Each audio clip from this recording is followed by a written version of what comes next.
ಸಾಯಂಕಾಲ 5:30ಕ್ಕೆ ಸೌಜನ್ಯ ಹೋರಾಟದಲ್ಲಿ ನಿರಂತರವಾಗಿ ತೊಡಗಿಸಿಕೊಂಡಂತಹ ನಮ್ಮೆಲ್ಲರ ಆತ್ಮೀಯ ಹೋರಾಟಗಾರ ಮಿತ್ರರು ಮತ್ತು ಬಹಳ ಪ್ರಸಿದ್ಧಿ ಪಡೆದಂತಹ ಪ್ರಖ್ಯಾತ ಸಂಚಾರಿ ಯೂಟ್ಯೂಬರ್ ಸಂಚಾರಿ ಸಂತೋಷ್ ಅವರನ್ನು ಇವತ್ತು ಸಾಯಂಕಾಲ 5:30 ನ್ಯಾಯಾಂಗ ಬಂಧನಕ್ಕೆ ಬೆಂಗಳೂರಿನ ಮಾನ್ಯ ಸಿಟಿ ಸಿವಿಲ್ ಕೋರ್ಟ್ ನ್ಯಾಯಾಲಯ ನ್ಯಾಯಾಂಗ ಬಂಧನಕ್ಕೆ ಒಪ್ಪಿಸಿದೆ. ಇದಕ್ಕೆ ಕಾರಣ ಏನು ಅಂತ ಹೇಳಿದರೆ ನೀವು ಆಶ್ಚರ್ಯ ಪಡ್ತೀರ. ಇಲ್ಲಿ ಸಂಚಾರಿ ಸ್ಟುಡಿಯೋ ಅವರು ಹೇಳಿದ್ದು ಇದರಲ್ಲಿ ಹೊರಗಡೆ ಬಂದ ಮೇಲೂ ಕೂಡ ಆತ್ಮೀಯರ ಹತ್ರ ಅವರು ಹೇಳ್ಕೊಂಡಿದ್ದಾರೆ. ಅಂದರೆ ನ್ಯಾಯಾಲಯದ ಕೋರ್ಟ್ ಹಾಲಿಂದ ಹೊರಗಡೆ ಬಂದ ಮೇಲೆ ನನಗೆ ಯಾವುದೇ ನೋಟಿಸ್ ಕೂಡ ಸರ್ವ್ ಆಗಿಲ್ಲ, ನೋಟಿಸನ್ನು ನಾನು ರಿಸೀವ್ ಮಾಡಿಕೊಂಡಿಲ್ಲ, ಇದು ಯಾವಾಗ ಪ್ರಕರಣ ದಾಖಲಾಯಿತು ಅಂತ ಕೂಡ ನನಗೆ ಗೊತ್ತಿಲ್ಲ. ಆದರೂ ಕೂಡ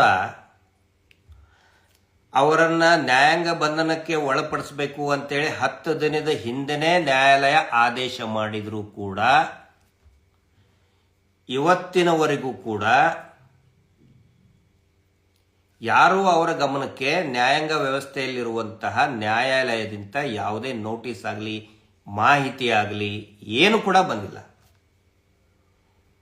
ಏಕಾಕಿ ಇವತ್ತು ನನಗೆ ಗೊತ್ತಾಗಿದ್ದು ಮಾಹಿತಿ ವಿಷಯ ಗೊತ್ತಾಗಿದ್ದು ಎಷ್ಟು 12:30 1 ಗಂಟೆಗೆ ಗೊತ್ತಾಗಿದ್ದು. ಸಂಚಾರಿ ಸಂತೋಷ್ ಅವ್ರನ್ನ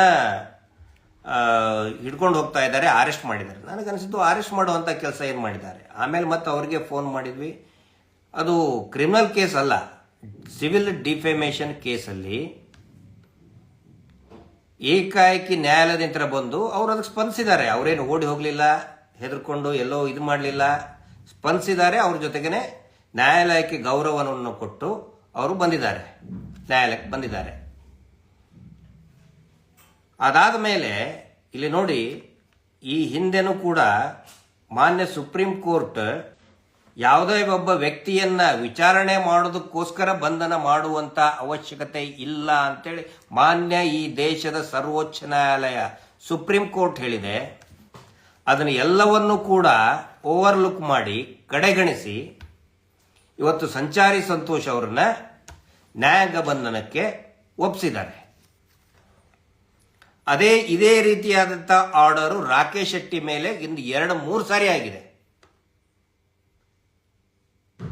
ಆದರೂ ಕೂಡ ಅವರ ಟಿವಿ ಚಾನೆಲ್ಗೆ ಮನೆಗೆ ಹೋಗಿ ಬಲಿಸೋದಕ್ಕೆ ಇವರಿಗೆ ಆಗ್ತಾ ಇಲ್ಲ. ಯಾಕಂದ್ರೆ ಪ್ರಭಾವಿಗಳಲ್ಲ, ಬಹಳ ಪ್ರಭಾವಿಗಳ ಛೇಲಾಗಳವರು. ಆದರೂ ಕೂಡ ಒಂದು ಮಾತನ್ನು ಹೇಳಕ್ಕೆ ಇಷ್ಟಪಡ್ತಾ ಇದ್ದೀನಿ.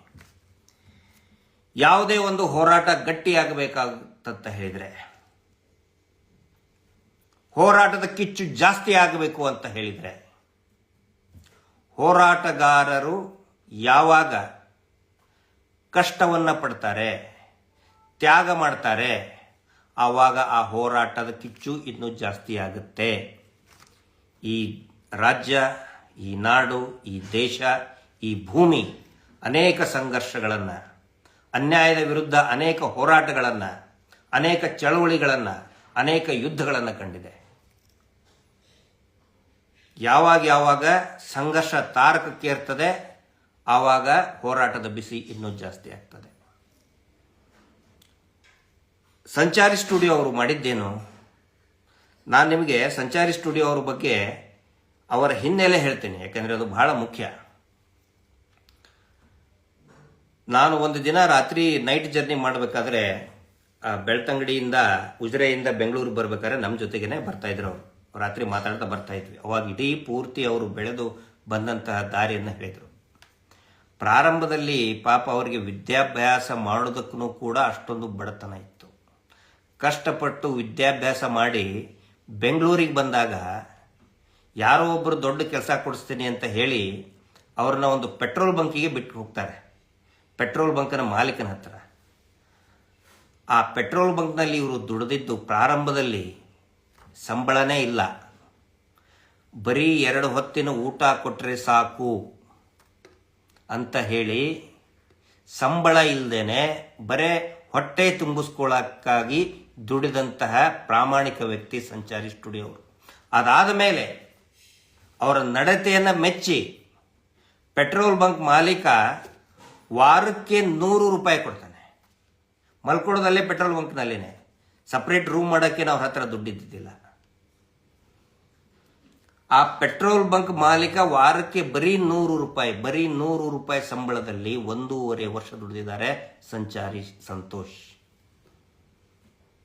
ಅಷ್ಟೊಂದು ಕಷ್ಟಜೀವಿಯಾಗಿ ಬಂದಂಥವ್ರು ನಿಧಾನಕವಾಗಿ ಅಲ್ಲಿಂದ ಇನ್ನೊಂದು ಕಂಪನಿಯಲ್ಲಿ ಸೇರಿಕೊಂಡು ಅದಾದ ಮೇಲೆ ಅಲ್ಲಲ್ಲಿ ಹೋಗಾಡ್ತಾ, ಯಾವಾಗ ಇದು ಯೂಟ್ಯೂಬ್ ಜಾಸ್ತಿ ಆಯಿತು ಅವಾಗ ಇವರಿಗೆ ಬೇರೆ ಬೇರೆ ಪ್ರದೇಶಗಳನ್ನು ಹೋಗಿ ಅಲ್ಲಿ ಯೂಟ್ಯೂಬ್, ಅಲ್ಲಿ ಆ ಪ್ರದೇಶದ ವೈಶಿಷ್ಟ್ಯಗಳನ್ನು ಜನರಿಗೆ ತೋರಿಸುವಂಥ ಹಂಬಲದಿಂದ ಅವರ ಯೂಟ್ಯೂಬ್ಗೂ ಕೂಡ ಇವರು ಸಂಚಾರ ಮಾಡ್ತಾ ಇರೋದ್ರಿಂದ ಯೂಟ್ಯೂಬ್ಗೂ ಕೂಡ ಸಂಚಾರಿ ಅಂತ ಹೆಸರಿಟ್ರು.